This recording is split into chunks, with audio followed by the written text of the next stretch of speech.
Colin Anthony. I've heard him before. He speaks very well. And he shows some very nice pictures as well. He was an accountant at Ford's for 35 years. He's Upminster born and bred, now lives in Shelbyfield. That's all I want to tell you about him. I'll leave you to listen to him. Yeah. Thank you very much. We went to Myanmar, which was back in 2006. But when we had been there, say, for a couple of weeks, our local guide, who was one of the best chaps I've ever met, begged us to encourage more tourists to visit, because tourism provides much needed employment, of course.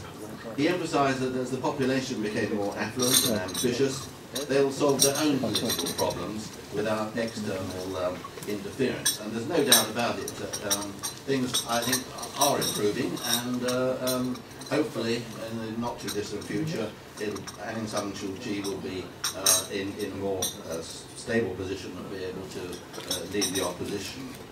Well, Myanmar is slightly bigger than France, with borders, as you can see, clockwise from Bangladesh over here, Bangladesh, and then come around here to China. You've got Laos there. You've got Thailand here. So it's and of course over here you've got the Gulf of the Bay of Bengal. Just returning to the subject of regime change, I don't know whether you realise, but Britain actually invaded India in 1885 to take control of the rice, gem, petroleum, teak exports, and we renamed Myanmar as Burma. It was Myanmar before. It was called Burma. We decided to call it Burma after the majority group of Burma, who were one of the tribes there. But the military junta actually restored the original name back in 1989.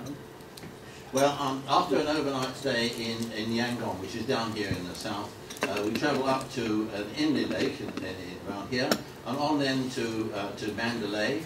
From Mandalay we come on a boat trip, which takes about 1,200 miles all the way down to Bagan. Bagan is an interesting place. It's got an archaeological site where there are something like 3,000 temples and stupas covering something like 16 square miles. And finally we visit the capital, which is Yangon, or we used to call it Rangoon, where just like the Statue of Liberty in New York or the Eiffel Tower in Paris, the Svelagong Pagoda is probably the most memorable landmark. So after an hour's flight to Yangon, it's a canoe ride onto Inle Lake. The setting here is actually quite beautiful, quite spectacular actually. The lake is actually about 14 miles long and about 7 miles wide, surrounded, as you can see, by mountains. Actually, let me just explain that a little. We seem to slid a little to the right.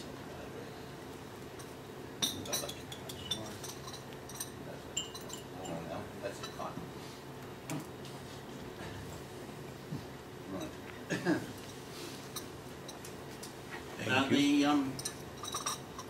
The locals are actually quite famous for standing in the stern of their boats on one leg, wrapping the other around an oar.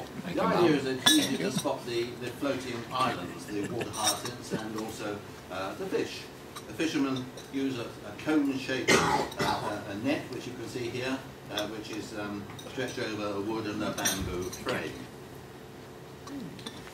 There's a market close to what's called the Huang Dao or Paya Pagoda. You can see the market in the front there, actually. Much of the produce in the market actually is local, brought in by local farmers from the floating islands. The lake, of course, provides much plentiful supply of freshwater fish, and they're doing, you see here, quite a good trade. Now, this is a pair of feet.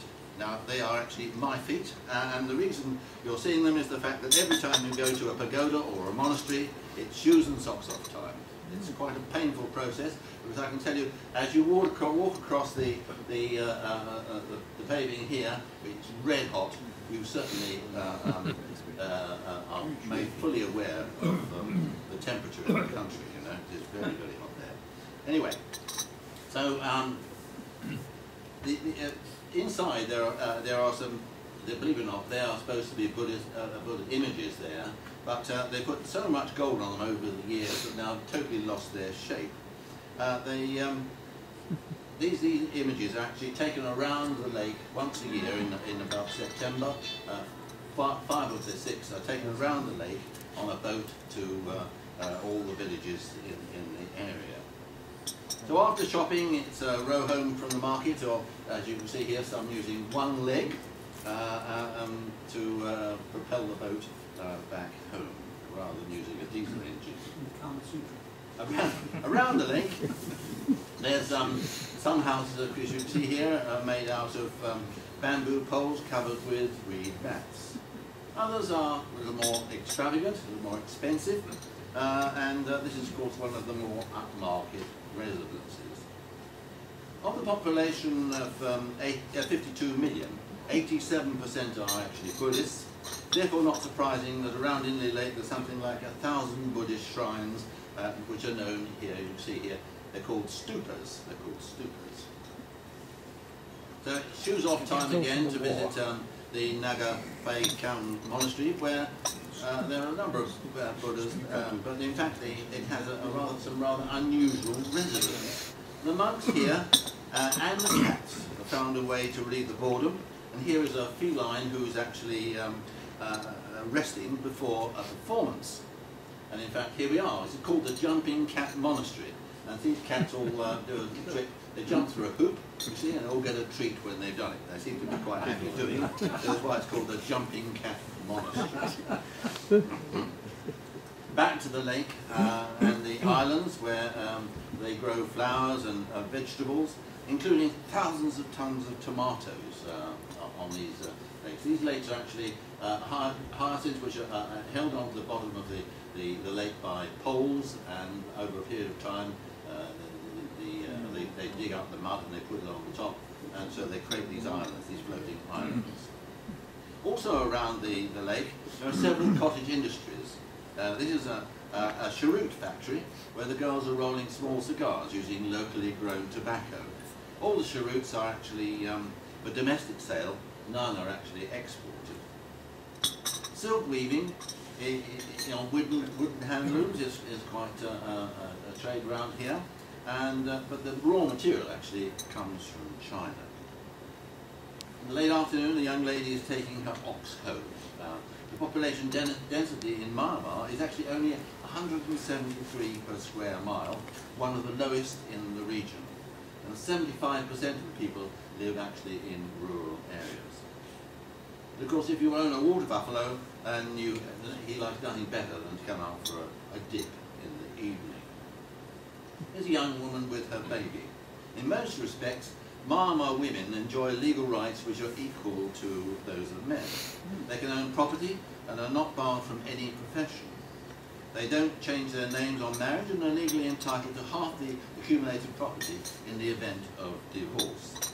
The birth of a baby is equally celebrated as a baby boy. Girls are educated alongside boys, women outnumber men at university. The only thing a woman cannot become is a Buddha.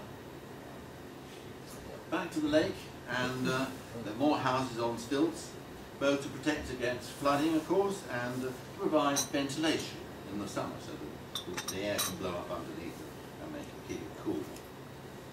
At the end of the visit to Inley Lake, it's backed by a motorised canoe to Heiho for a flight up to Mandalay. And on the road to the airport, we stopped at one of the many working monasteries which we were to visit during our stay, and provided some rather nice photo opportunities. Young monks here at this Shvei Yangwei Kion monastery quite happy to pose for pictures in the most photogenic setting. Very friendly, but of course they didn't speak in English, and my Burmese isn't very good, I'm afraid. A stupa by the monastery and some bougainvilleas provided again quite a nice picture. There actually are something like 700 pagodas in Mandalay, and at the Kuvendor temple there's the world's largest book, The entire 15 books of the Tripitaka, which is sets out the Buddha's discourses for the laity, inscribed on 729 marble slabs. The large number of worshippers come here to this holy place, but it is really a beautiful, beautiful location, very pretty. And here you can see a rather well-decorated arch, work of art in itself. On to Mandalay, which is the home for 60% of Myanmar's 500,000 monks, Buddhist monks. And you can see a ride on the running board avoids the price of a ticket. We came to the Mahagaon Monastery, which is the home of several thousand monks. Every male is expected to take up temporary monastic residence at least twice in his life. Once as a novice between 10 and 20 years of age, and then again sometime after the age of 20.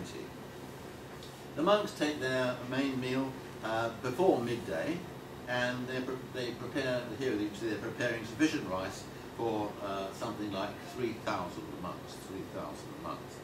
And it's just about 11 o'clock in the morning, and the hungry monks are lining up with their alms bowls. In fact, the 3,000 monks are actually served in 30 minutes. Poor families come here daily to beg for food, and it was rather lovely to see this monk sharing his meal with one of the families. Quite near the monastery is the Yubang Bridge, which is 1.2 mile, 1.2 kilometers long. This is a teak-foot bridge across the lake. It's 200 years old, and it's the world's longest teak span. The lake is actually quite shallow, and you can see that some of the locals here are wading in and catching their evening meal, catching the fish, with the White Temple as a backdrop. Legend has it that an ogre comes here looking for Buddha. At Imwa, there's a quite unusual monastery. The chief wife of King Badilaw built this monastery for her royal abbot, who's Chapel Ubok, in 1822. It's unusual because it's actually built of brick and stucco rather than wood. It was restored in 1838 after an earthquake, but its design bears the resemblance to Angkor Wat and the temples of Cambodia, which some of you may have been to. I do a talk on that as well, by the way. Commercial. In Mandalay, there's a factory where gold leaf is beaten out. Gold leaf is used to decorate the stupas and the pagodas as a sign of devotion. The gold is panned in rivers in the north of Myanmar. The paper on which the gold leaf is applied is also made here. You can see there's people just in the process of applying the gold leaf to the paper. Mandalay, of course, is on the great Irrawaddy River. It's actually, it's better to say Irrawaddy, isn't it? But they call it Irrawaddy, which Rudyard Kipling described as the road to Mandalay. I'm sorry to say that there were no flying fishes playing during the two-day visit by steamer down to Bagan. The boat isn't ours, incidentally, that's the local ferry going across. Ours didn't look as smart as that, actually. The Irrawaddy is actually navigable for 1,250 miles and is the main means of communication between Yangon and Mandalay. The river floods every year, and the houses on the riverbank are built on stilts to try to overcome the problems of flooding. They don't always do that, though, unfortunately. On the riverbank, there's a grandiose pagoda of Mingun Paya, which King Bodapaya actually planned would be 175 feet high, 3 times the present size. The construction began in 1790 with a labour force of thousands of slaves and prisoners of war, but the king died in 1819 and the work died with him. Then they had an earthquake, and so the monument was split down the centre in 1838. Cast to go with the Mingun Paya, the Mingun bell weighs 90 tons. It's the largest uncracked bell in the world. It's actually 13 feet high and 16 feet across. 2 little lads there, you see, looking for a little tip afterwards for having had their picture taken. as usual. Anyway, also on the riverbank, at the top of the hill is the Saigang. At Saigang is a hilltop stupa. The area around is the home for 500 stupas and many monasteries and nunneries, which accommodate 6,000 monks and nuns. Buddhists from across Myanmar come here to find peace when they are stressed. One of the many Buddhas on the hilltop stupa. As well as monasteries, there are a number of nunneries around Saigang. The young nun here is doing some last-minute preparation for an exam, which she will be taking later in the day. The Mother Superior, the lady up here, at the top of the picture here, is actually 84, and she's been to that convent since she was 8 years old. The young nun, is doing some. So many young girls actually escape from poor surroundings at home by becoming nuns, but they actually can leave the convent at any time. In the late afternoon, on the riverbank, a local farmer, cowherd, is bringing his animals down to the river for the drink. Also on the riverbank is a village called Yantardo, where the local industry is clay pot manufacture. Once they've been thrown on the wheel, the pots are beaten into shape by hand. You can see the lady doing so here. There's an improvised hammock here for the baby. The pots actually not only are coming to use, but they actually make quite a nice place in their own right, I think. In this bound, actually, there's 2,000 water pots which are being fired, and the process actually takes 24 hours. And the people there take it in turns to watch the fire to make sure there's no escape of steam, or they keep it protected so they are cured in appropriate time. The local farmer's choice of refreshment is an alcoholic beverage called toddy, collected by tapping the sap from the top of the toddy palm. The sap also produces, of course, the palm sugar. When collected in the morning, the juice is sweet and non-alcoholic. By mid-afternoon, it ferments to a weak beer-like strength. And some bars sell toddy liquor, a distilled form of toddy sap. Palm sugar is also made by beating the sap extracted from sugar cane over a fire, which is then fueled by sugar cane leaves. The villagers also have their thatched toddy bars, where they have their toddy served to them in half coconut shells, which is quite pleasant. Peanuts also grown here, and peanut oil is extracted by grinding the nuts down. This poor chap, I'm afraid, goes round and round in a circle all day, grinding the peanuts down. The oil drops out into the container at the bottom. On to Bagan, and where there's a tremendous market, very interesting market, and an excellent collection here of vegetables and fruit, as you can see. In Myanmar, it's the fashion for the ladies to use what's called tanaka to whiten their cheeks. You may have noticed that this lady's got a little white on her cheeks there. And the idea is it's not only for makeup, but it also acts as a sunblock. We come on to the stunning Svetador Paya, one of the biggest pilgrimage sites in Myanmar. The top of the Zedi is actually 3 feet higher than the one which we'll see later, the Svetagong in Yangon. This is called the Sacred Tooth Hall, and it houses, supposed to house, the original tooth of the Buddha. Now, legend has it, and in this stupa, there's which is covered by gold leaf and built by some merchants back in 589 BC, they say. I don't believe it was up then, but anyway, that's what they say. But they also claim that the Zedi houses 4 strands of the Buddha's hair.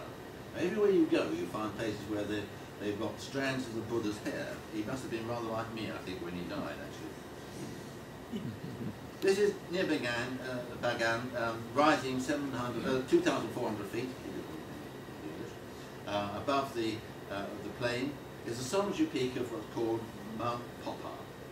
The challenge is to climb up the 727 steps up to the covered walkway, by a covered walkway, up to the top, and you go all the way around here. I can tell you, without any shoes on, it's a very painful process. In fact, you have to climb up all these stairs, and it is extremely, extremely uncomfortable. But you've got to do it, haven't you, if you're stupid like me anyway. Poplar is actually derived from a Sanskrit word for flower. The flower wilted somewhat as a result of the experience of climbing up the 777 steps in bare feet. Now on to the archaeological site of Bagan, where horse-drawn or ox carts are the best means of transport to see the sunset over the 3,000 temples and stupas around Bagan.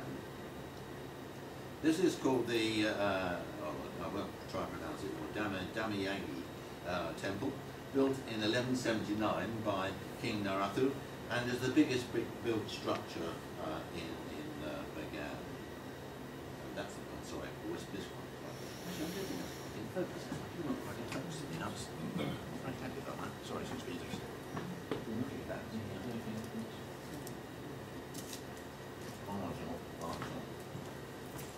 Sorry, this is the largest single structure, which is quite a spectacle in itself, built in 1179.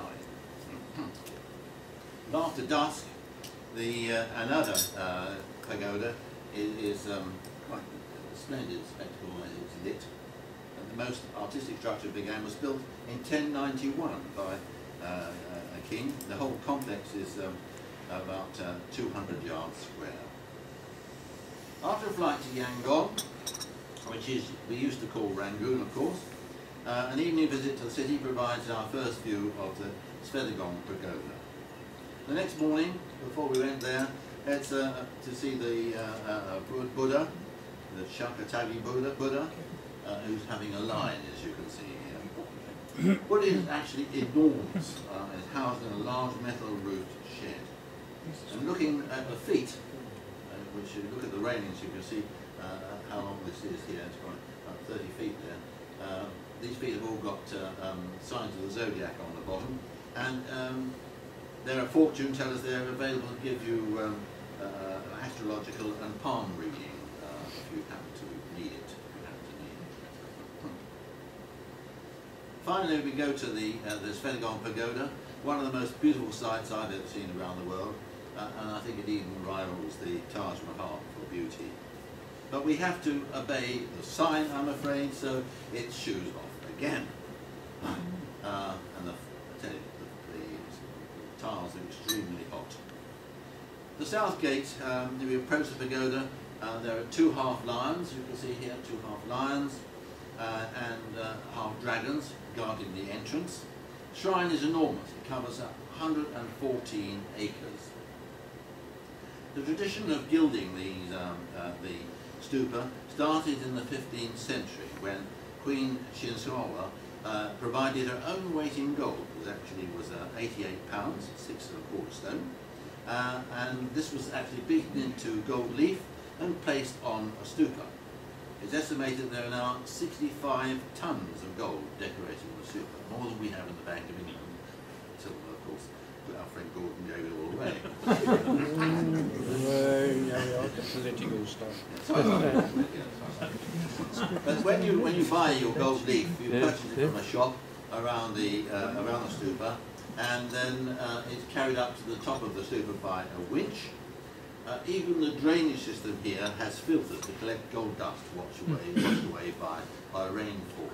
But they collect all the gold leaf, and then they have an annual restoration, and then they use the gold leaf which people have subscribed to, and put it on the stupas.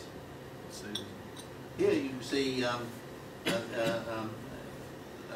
Rudyard Kipling they called the Svedagong the Golden Mystery, and it's the ambition of all Myanmar Buddhists to visit Wahel once in a lifetime. After entering from the North Gate, you emerge into a dazzling array of statues, temples, shrines, images and pavilions.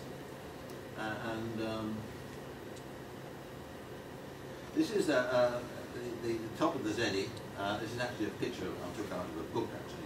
I don't normally do that, but I need to do this time. The dome is actually reputed to be 2,500 years old, and at the top of the Zedi up the top here weighs about 5 tons and covered by 1/2 a ton of gold. The dome, it probably was built around the 10th century, about 6th or 10th century, actually, truthfully. The top vein is studded with 2,483 diamonds and other stones. The orb or hitti, which is right at the very top, is studded with another 4,321 diamonds, weighing 1,800 carats. It's topped by a single 76 carat diamond. So there's a bit of value there, I tell you. All around the stupa there are shrines where worshippers can visit. One actually relates to each day of the week, because they've decided, well, we'll have 8 days in the week, so Wednesday has morning and afternoon. They're 2 different days, so they make 8 days in the week, which is quite scientific, isn't it, really? But so if you go there, you can choose your own particular birth date, and you can go and visit your own particular area, which is appropriate. This pavilion here actually contains 28 Buddha images representing the 28 previous Buddhas. In the bell pavilion is the Mahaganda bell, which weighs 23 tons and was cast in 1775. The British actually removed it after the Anglo-Burmese War in 1825, but we managed to drop it into the Yangon River while lowering it onto a ship. Very clever. But they agreed to let the Burmese have it back, so the Burmese managed to float the bell to the surface, placing logs and bamboo under it, so it's still here today, I'm pleased to say. The White Pavilion was built on the site where the top of the stupa, or hitti, was placed before it was raised to the summit, so there's a religious significance. And in fact, King Mindu Min provided the hitti. He was also responsible for removing the capital to Mandalay in 1857. More of Buddha's hair relics are housed in one of these 2 temples. Buddha obviously was not hermetically challenged, as some of us. One of the stupas here is that you can see being repaired, and so they have this scaffolding, bamboo scaffolding right up to the top while the work is being done. The Golden Elder stupa is sited at the spot where the hair relics were placed before being enshrined in the main Zedi. The sunshine and the background enhance the beauty of this golden site.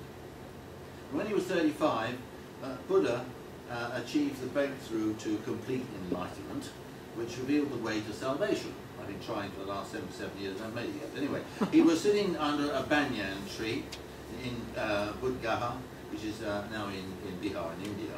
And the tree is said to this tree is said to have been grown from a cutting from that original tree.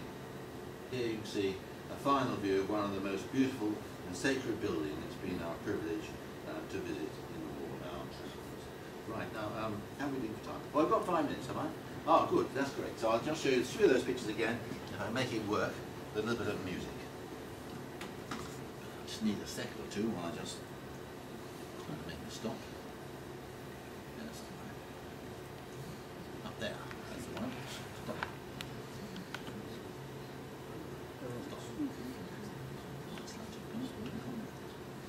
All this technology is frightening, isn't it, really? Let's see if this works. I always ask for a little prayer at this stage.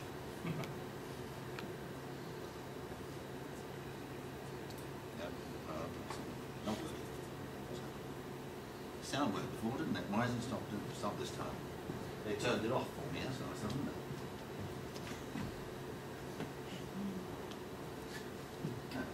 What's happened to the sound? I have a national problem here, I was playing through their speakers earlier, now it doesn't seem to have finished it up.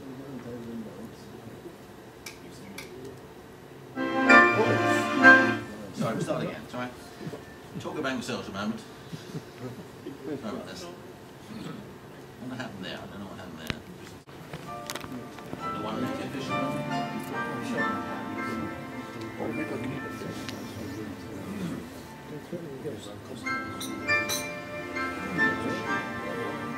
Somebody on the way back from shopping in the market at the pagoda. At the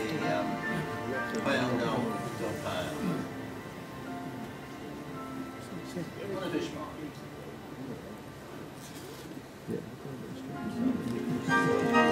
The floating island.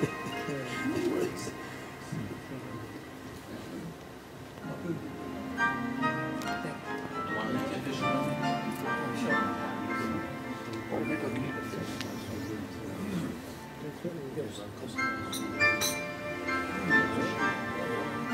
Somebody on the way back from shopping in the market at the pagoda. At the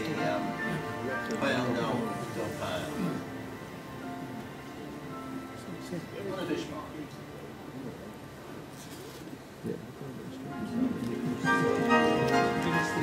The floating island.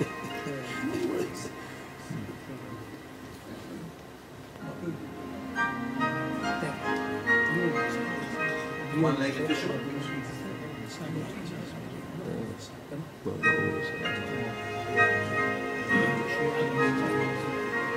It's washing day. Washing.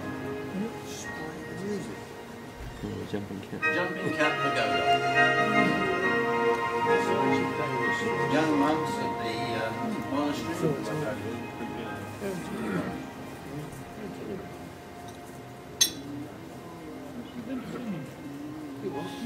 On we go to Mandalay.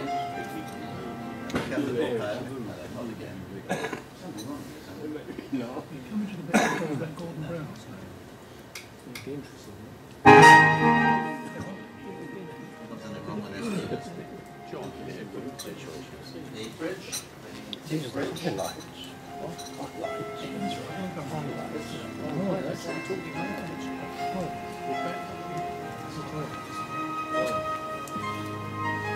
Well, some of you haven't seen this. This is a monastery, another monastery, a wood monastery by Lake. Have seen that. The spread it all.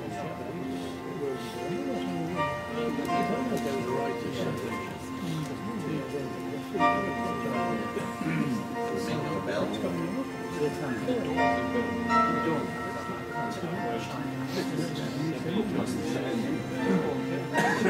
Pagoda in Bagan.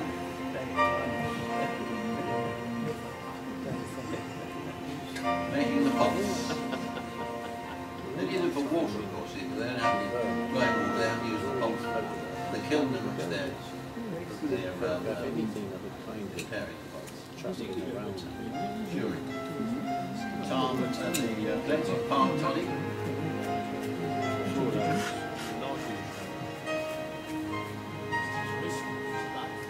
The Bagan market.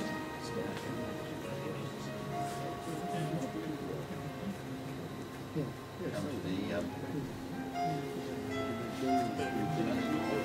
up to the top of Mount Papa. Because he's too tender. Now to Bagan where the monastery site has 2,000 slippers. From the go to the bird.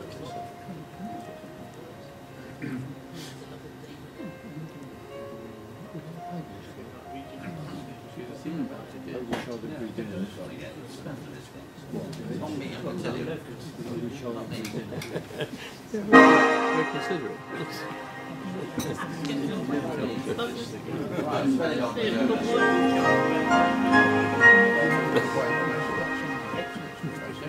Dug a hole, don't keep digging. one of the most beautiful places in the world.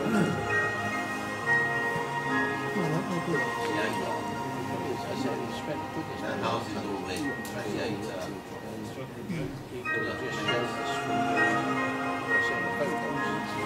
There's no field, there's actual travel in the country. Where he stays, he uses the Melch.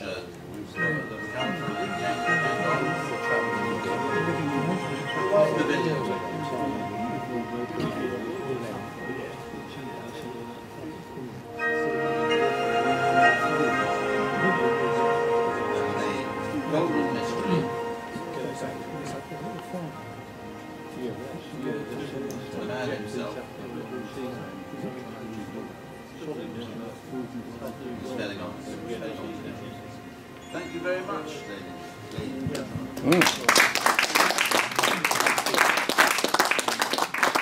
Sorry about the small technical problem there, but it wasn't me, it was the speaker's hitch. Anybody have any questions? Yeah, just one. Yes, sir. How do they protect the gallery from, I mean, over here, they sort of pinch the lead off the room. How do they protect the I don't golden think jewels over there? Good point, isn't it? They don't probably have any gypsies there. They don't have a Dale Farm. No, I guess it is the most holy place in the country, you know, and obviously guarded by monks all day and night. But I mean, you have a bit of a problem trying to scrape off the gold, I suppose.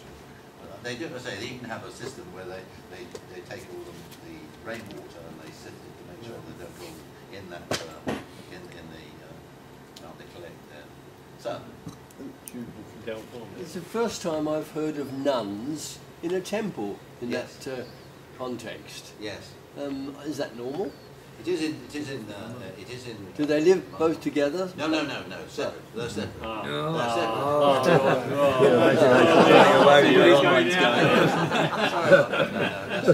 No, you There are an can't awful book your lot of them. passage. How we going out there, Ron? As I said, they do. The eldest girl there was been there since she was about 6 and she was 84. Lovely lady, very nice lady to talk to, and they can leave if they want to, but the thing is, what do they do if they leave? That's it. Anybody else? Yes. Yes, sir. Have you any idea how they managed to make that huge bell?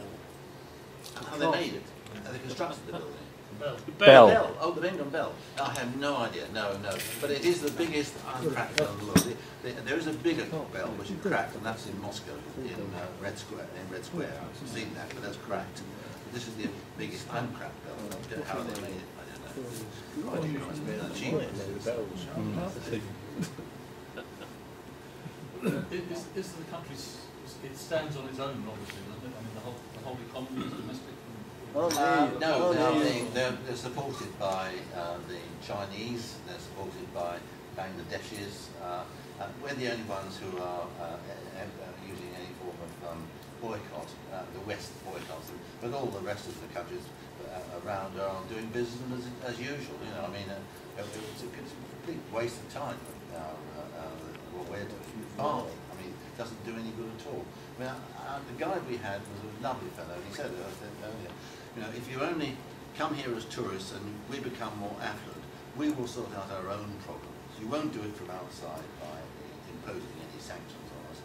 It won't have any impact on the generals at all. But if we become more affluent, we'll become more independent, we'll become more confident, and we will sort our own problems out. The only time I've ever been on a tour where, in fact, the guide has taken us back to his flat, all 16 of us, and provided us with lunch. Beer and sandwiches at lunchtime. It's a wonderful country, and they're such nice people. You know, if you can get a chance of going there, do so. It's wonderful. You only saw some of my pictures. I had to reduce it to try and keep within the time frame, so you only saw some. But I hope you had a reasonable selection that gives you an impression of how beautiful the country is. Thank you very much. Thank you. Your very kind donation, as all the money I collect, goes to Little Havens Children's Hospice, so on their behalf, thank you very much indeed. Very good. I'd now like to call on our past President Brian Taps to give a vote of thanks. Thank you, Mr. President. Indeed, a very good travel log, might I say, Colin. Very interesting indeed. I think what struck me really, Burma is sort of one of these countries that's a bit shrouded. As you say, the generals have been in charge for a long time and been suppressed politically, but clearly the beauty of the country is something which must be seen to be holding. temples. I got a bit confused with all the temples. I'm sure with all that, you know, that gold there, we could. You don't have temple though. You can't get temple. Pagodas, temples, whatever. Buddhas, of course, have been a strong Buddhist country, but it was a fascinating zoom over what goes in. I'm sure there may be here some would be tempted to go to that place.